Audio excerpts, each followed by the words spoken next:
करना चाहिए? क्या हमें स्टॉक्स में इन्वेस्ट करना चाहिए या फिर हमें म्यूचुअल फंड में इन्वेस्ट करना चाहिए? क्योंकि दोस्तों स्टॉक से हमें ज़्यादा प्रॉफिट तो मिल सकता है, लेकिन हमें उससे ज़्यादा लॉस भी मिल सकता है। आपको ऐसी बहुत सारी कहानी सुनने मिलती होगी कि अगर आपने 2005 में 1 लाख रुपया ब्रिटानिया इंडस्ट्रीज के शेयर में इन्वेस्ट किया होता तो आज आपके इन्वेस्टमेंट की वैल्यू होती 80 लाख की। या फिर पेज इंडस्ट्रीज में 1 लाख रुपया ग्रो होता है 1.2 करोड़ का। या फिर रिलैक्सो कंपनी में 1 लाख रुपया ग्रो होता है 8 करोड़ रुपीस में। और अगर आपने वही 1 लाख रुपया कोई नॉर्मल से लार्ज कैप म्यूचुअल फंड या इंडेक्स फंड में इन्वेस्ट किया होता तो उसकी वैल्यू वही 15 सालों में आज होती सिर्फ 8 लाख रुपए की। लेकिन दोस्तों प्रॉब्लम ये है कि ये कंपनीज तो अब ग्रो हो चुकी है और उस टाइम पे बहुत ही कम लोगों को पता था कि ये इतनी ज़्यादा ग्रो होगी, वरना सब लोग इन्हीं कंपनीज में इन्वेस्ट कर लेते। तो दोस्तों ये एक इनकम्प्लीट कंपैरिजन हो गया, क्योंकि बहुत लोगों ने खराब कंपनीज में भी इन्वेस्ट किया होगा, जिसकी वजह से वो लोगों ने स्टॉक मार्केट से कम्प्लीटली गिव अप कर दिया होगा। तो इसीलिए आज की वीडियो में हम ये जानेंगे कि आप कम से कम रिस्क लेके ज़्यादा वेल्थ कैसे क्रिएट कर सकते हो अपनी कैपेसिटी के हिसाब से। क्योंकि दोस्तों अगर आप एक रिच फैमिली से बिलोंग नहीं करते हो तो वेल्थ क्रिएट करने के लिए आपको बिजनेस की दुनिया में एंटर करना ही पड़ेगा। जॉब करके कोई भी आदमी अमीर नहीं बन सकता और ना ही हम सेविंग्स करके अमीर बनते। तो इसीलिए अगर आप बिजनेस नहीं भी स्टार्ट कर सकते तो भी आप एग्जिस्टिंग बिजनेस के इन्वेस्टर बन सकते हो स्टॉक मार्केट और म्यूचुअल फंड के जरिए। लेकिन सवाल ये उठता है कि आपको इन्वेस्ट कहाँ करना चाहिए और कितना। तो दोस्तों इस वीडियो के बाद आपका सारा कंफ्यूजन दूर हो जाएगा, इस बात की मेरी गारंटी है। तो दोस्तों इस वीडियो को एंड तक जरूर देख लेना, क्योंकि स्टॉक मार्केट में आधी नॉलेज डेंजरस होती है। तो दोस्तों सबसे पहले हम ये समझते हैं कि ये दोनों ऑप्शंस में डिफरेंस क्या है। क्योंकि दोस्तों दिखने में ये दोनों ही ऑप्शंस एक जैसे लगते हैं, लेकिन इन दोनों में बहुत ही ज़्यादा डिफरेंस है। क्योंकि जब आप स्टॉक में इन्वेस्ट करते हो तो आप एक सिंगल कंपनी में इन्वेस्ट करते हो, जिसकी वजह से आप उस कंपनी के मालिक बनते हो और आपको शेयर्स मिलते हैं। तो स्टॉक्स में इन्वेस्ट करने का सबसे बड़ा एडवांटेज ये है कि आपके पास पूरा कंट्रोल होता है कि आप उसे कब खरीदना और बेचना चाहते हो और उसे कितना % अपने पोर्टफोलियो में रखना चाहते हो। अगर आप किसी स्टॉक को लेके बहुत ज़्यादा कॉन्फिडेंट हो तो आप सिर्फ उस एक कंपनी में पूरी सेविंग्स इन्वेस्ट कर सकते हो। जैसे दुनिया के जितने भी सक्सेसफुल बिजनेसमैन हैं, उनकी ऑलमोस्ट सारी वेल्थ उनकी एक ही कंपनी में इन्वेस्टेड होती है, क्योंकि वो अपने बिजनेस को लेके बहुत ज़्यादा कॉन्फिडेंट होते हैं। लेकिन म्यूचुअल फंड के जरिए आप स्टॉक्स का एक रेडीमेड पोर्टफोलियो खरीदते हो। तो म्यूचुअल फंड में आपको कस्टमाइज करने का ऑप्शन नहीं मिलता है, जिसका मतलब ये है कि अगर कंट्री की इकोनॉमी ग्रो होती है, जैसे सेंसेक्स और निफ्टी ऊपर जाता है, तो ही आपका म्यूचुअल फंड परफॉर्म करेगा। लेकिन स्टॉक्स में हो सकता है कंट्री बहुत ही कम रेट से ग्रो हो रही है या मार्केट कुछ खास परफॉर्म ही नहीं कर रहा है, लेकिन फिर भी आपका स्टॉक्स आपको अच्छा रिटर्न दे सकता है, क्योंकि आपने ऐसी कंपनी पिक करी है जो ग्रोइंग इंडस्ट्री में है। और दोस्तों डायरेक्ट स्टॉक में इन्वेस्ट करने का मतलब ये नहीं है कि आपको रिलायंस, TCS और इन्फोसिस जैसी बड़ी बड़ी कंपनीज में या फिर 20-30 कंपनी का एक पोर्टफोलियो क्रिएट करना ही चाहिए। अगर आप कोई ऐसी कंपनी में काम करते हो जो स्टॉक एक्सचेंज में ट्रेड होती है और उसके बारे में आप अच्छे से जानते हो कि वो अच्छी कंपनी है और फ्यूचर में ग्रो हो सकती है, तो आप सिर्फ उस एक कंपनी में भी इन्वेस्ट कर सकते हो और साइड बाय साइड अपने म्यूचुअल फंड में SIP भी कर सकते हो। जैसे रिसेंटली मैंने एक ट्वीट रीड किया जहाँ एक आदमी ने ये लिखा कि वो पिडिलाइट इंडस्ट्रीज में काम करता था। अब ये कंपनी फेविकॉल और फेविक्विक बनाती है। तो वहाँ वो बहुत सारे ऐसे लोगों को जानता है जो वहाँ एकदम बेसिक लेवल का जॉब करते हैं, जैसे प्यून का। और उस एक कंपनी में इन्वेस्ट करके वो लोग करोड़पति बन चुके हैं और अभी भी वो लोगों ने उस स्टॉक को होल्ड करके रखा है, क्योंकि वो अभी भी वहाँ काम कर रहे हैं और उस कंपनी को लेकर ऑप्टिमिस्टिक है। अब दोस्तों ऑब्वियसली वो लोग उस कंपनी का डिविडेंड्स भी इंजॉय करते होंगे। और यही चीज़ पीटर लिंच ने अपनी book one up on wall street और बीटिंग द स्ट्रीट में भी मेंशन किया है। फिर दोस्तों डायरेक्ट स्टॉक में इन्वेस्ट करने का दूसरा बेनिफिट ये है कि आपको स्टॉक्स में इन्वेस्ट करके डिविडेंड मिलता है। अगर आप 10-15 साल के लिए सही तरीके से इन्वेस्टिंग करते हो तो आप सिर्फ इस डिविडेंड इनकम पे ही रिटायर हो सकते हो। इसकी ज़्यादा डिटेल्स मैंने ये वाले वीडियो में कवर की है, इसकी लिंक आपको नीचे डिस्क्रिप्शन में मिल जाएगी। लेकिन दोस्तों जहाँ बात आती है म्यूचुअल फंड की, तो इंडिया में डिविडेंड पेइंग म्यूचुअल फंड बहुत ही कम है और उसमें ट्रांसपेरेंसी इतनी नहीं है। इसकी ज़्यादा डिटेल्स हम mutual fund versus index fund की वीडियो में डिस्कस कर लेंगे। फिर दोस्तों तीसरा बेनिफिट डायरेक्ट स्टॉक में इन्वेस्ट करने का ये है कि आप इसमें एकदम मिनिमम फीस पे करते हो। जैसे इंडिया में बहुत सारे डिस्काउंट ब्रोकर्स है जहाँ से आप फ्री में अपना डीमैट अकाउंट ओपन कर सकते हो। बस आपको एक फिक्स्ड एनुअल मेंटेनेंस फी पे करनी पड़ती है जो 500 या 1000 रुपये की होती है। लेकिन जहाँ बात आती है म्यूचुअल फंड की, तो यहाँ पे जो आप फीस पे करते हो वो परसेंटेज बेसिस पर होती है और लॉन्ग टर्म में इससे बहुत फर्क पड़ता है। इसका मैं आप लोगों को एक रियल एग्जांपल दिखाता हूँ।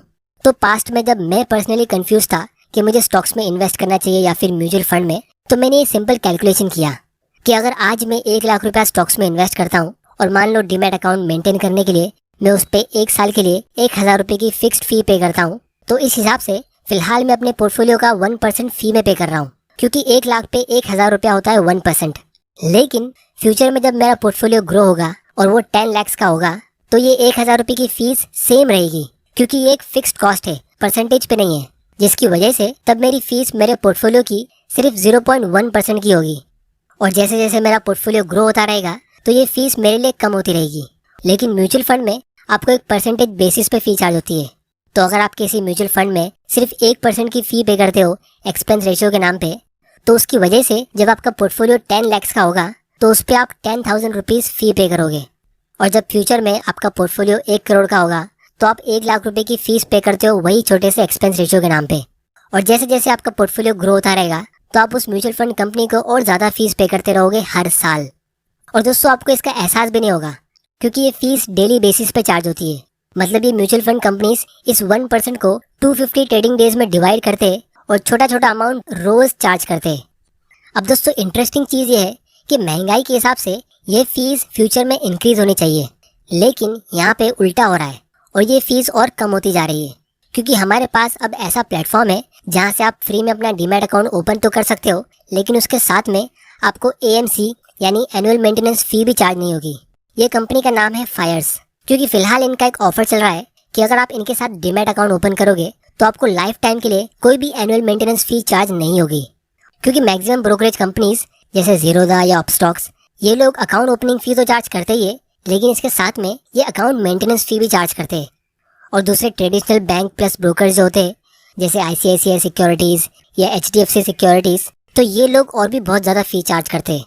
तो इसीलिए बिगिनर्स के लिए ये फायर्स का ऑफर सबसे बेस्ट है, क्योंकि इस हिसाब से अगर आप स्टॉक्स में इन्वेस्ट करने के लिए इनके साथ अकाउंट ओपन करते हो तो ना आपको अकाउंट ओपनिंग फी चार्ज होती है, फिर जब आप स्टॉक्स खरीदते हो लॉन्ग टर्म के लिए तो आपको उसमें कोई ब्रोकरेज भी चार्ज नहीं होता है, और फिर अकाउंट को मेंटेन करने की भी कोई फीस नहीं है। मतलब लॉन्ग टर्म इन्वेस्टर्स के लिए ये ऑलमोस्ट फ्री प्लेटफॉर्म है और आपको आपके डिविडेंड्स डायरेक्टली अपने बैंक अकाउंट में मिल जाएंगे। तो कुछ साल पहले तक स्टॉक्स में इन्वेस्ट करना बिगिनर्स के लिए एक अच्छा ऑप्शन नहीं होता था, क्योंकि उसके लिए अलग अलग फीस होती थी, लेकिन अब ये सब फ्री हो गया है। तो दोस्तों अगर आपको इनके साथ फ्री में अकाउंट ओपन करना है इस ऑफर के साथ, तो इसकी लिंक आपको नीचे डिस्क्रिप्शन में मिल जाएगी, आप वहाँ जाके इसे चेक कर सकते हो। बस आपको एक चीज़ का ध्यान देना है कि आपको अपना माइंडसेट सही रखना है। मतलब आपको अपना फोकस हमेशा वेल्थ क्रिएशन पे रखना है, ना कि एंटरटेनमेंट पे। तो दोस्तों ये था डायरेक्ट स्टॉक में इन्वेस्ट करने का एडवांटेज, कि यहाँ पे आपको पूरा कंट्रोल मिलता है कि आपको कितना और कब इन्वेस्ट करना है, और इसकी फीस बहुत ही कम होती है। अब हम बात करते हैं म्यूचुअल फंड के एडवांटेज की। तो दोस्तों म्यूचुअल फंड में इन्वेस्ट करने के 2 बड़े एडवांटेज है। सबसे पहला है पोर्टफोलियो डाइवर्सिफिकेशन। दोस्तों एक बहुत ही पुरानी कहावत है कि don't put all your eggs in one basket. तो अगर आपको नहीं पता कि कौन सा स्टॉक लेना चाहिए तो डाइवर्सिफिकेशन आपकी मदद करेगा, क्योंकि अगर आप एक सिंपल से फंड में 500 रुपये इन्वेस्ट करते हो तो उसमें यूजुअली 30 से 50 कंपनीज होती है, तो आप ऑटोमेटिकली वो सब कंपनीज में इन्वेस्ट कर लेते हो। वरना 500 रुपये से हमें TCS, इन्फोसिस या रिलायंस इन जैसी कंपनीज का एक शेयर भी नहीं मिलता है। तो लॉन्ग टर्म में इसमें आपके पैसे खोने का चांस बहुत कम होता है। बस आपको ओवर डाइवर्सिफिकेशन नहीं करना है, क्योंकि अगर आप एक लार्ज कैप म्यूचुअल फंड में इन्वेस्ट करते हो तो आप ऑलरेडी डाइवर्सिफाइड हो गए हो। जितना रिस्क आप कम कर सकते थे वो सब आप कर चुके हो। और इसके बाद अगर आप और 4-5 म्यूचुअल फंड में इन्वेस्ट करते हो तो आप डाइवर्सिफाई नहीं करते हो, आप सिर्फ अपना टाइम वेस्ट करते हो, और साथ में आप अपने पोर्टफोलियो का रिटर्न भी कम करते हो।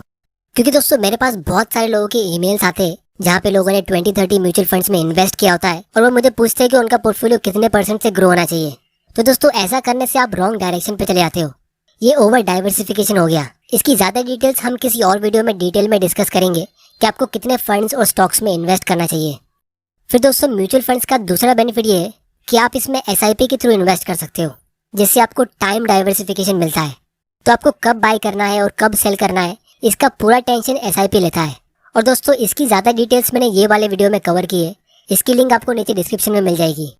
तो इसीलिए अगर आप कोई सिंपल से इंडेक्स फंड में SIP के जरिए इन्वेस्ट करते हो और लॉन्ग टर्म के लिए इन्वेस्ट करते हो, जैसे 5 या 10 साल या उससे ज़्यादा टाइम के लिए, तो आपके लॉस होने के चांस बहुत कम होते हैं। बस इसमें कंडीशन ये है कि आपको मार्केट जितना रिटर्न मिलेगा, यानी पिछले 15 सालों में जो सेंसेक्स 8 गुना ऊपर गया है तो आपको उसके आसपास का ही रिटर्न मिलेगा, और ना ही बहुत ज़्यादा। तो ये एक सेफ ऑप्शन है उन लोगों के लिए जो इन्वेस्टिंग में न्यू है या इसमें ज़्यादा टाइम नहीं दे सकते। तो दोस्तों अगर आप म्यूचुअल फंड्स में इन्वेस्ट करना चाहते हो तो ये भी आप फायर्स डायरेक्ट के थ्रू कर सकते हो। इसी एक प्लेटफॉर्म से आप स्टॉक्स में भी इन्वेस्ट कर सकते हो और डायरेक्ट म्यूचुअल फंड्स या इंडेक्स फंड में भी इन्वेस्ट कर सकते हो। जैसे जो म्यूचुअल फंड में आपको इन्वेस्ट करना है, आपको उसका नेम यहाँ पे एंटर करना है, फिर उसकी डिटेल्स रीड करके आप यहाँ पे इन्वेस्ट कर सकते हो। तो इसीलिए दुनिया के जितने भी लोग हैं तो उन लोगों को यहाँ